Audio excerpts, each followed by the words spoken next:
ખાતરી પણ આપું છું, પણ સાચા આદિવાસીઓને ખૂબ તકલીફ પણ પડી રહી છે. એ જે દાખલો લેવા જાય એને ખબર પડે છે.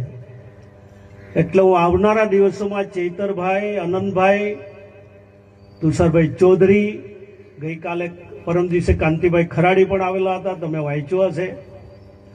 ખરાડી તો બહુ જ માણસો લઈને આવેલા હતા કે નરેશભાઈ દાખલા નથી મળતા, સાચા આદિવાસી લોકોને દાખલા નથી મળતા. હું બધા જ સમાજના આગેવાનો અને ધારાસભ્યોને સાથે બેસાડવાનો છું. અને 1,07,00,000 આદિવાસી સમાજની વસ્તી છે. અને 1,07,00,000 આદિવાસી સમાજની વસ્તીને અને સાચા આદિવાસીઓને તકલીફ નહીં પડે એની ચિંતા પણ અમારે જ કરવાની છે. કારણ કે આપણે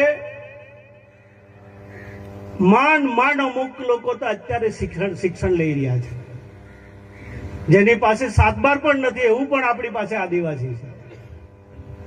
જે પુરાવો જે એકઠા કરવા પડે છે એ પણ અઘરા પડે છે. એટલે એમાંથી કેવી રીતે સાચા આદિવાસીઓને મુશ્કેલી નહીં પડે અને ખોટા આદિવાસી કોઈ દાખલો લઈ નહીં જાય એની ચિંતા પણ આ સરકાર કરે છે. એટલે જ કાયદો બનાવ્યો છે. પણ સાચા આદિવાસીઓને જે તકલીફ પડી રહી છે એની ચિંતા પણ આપણા ભૂપેન્દ્રભાઈ કરી રહ્યા છે. અને આવનારા દિવસોમાં હું ચેતરભાઈથી લઈને બધા લોકોને બોલાવવાનો છું. અને તે સમયે અમે કોઈ કેવી રીતે એનો એક સારો રસ્તો નીકળી શકે એ દિશામાં પણ મારા પ્રયત્ન હશે. ખાલી એક ખુલાસો તમને મેં આપ્યો છે.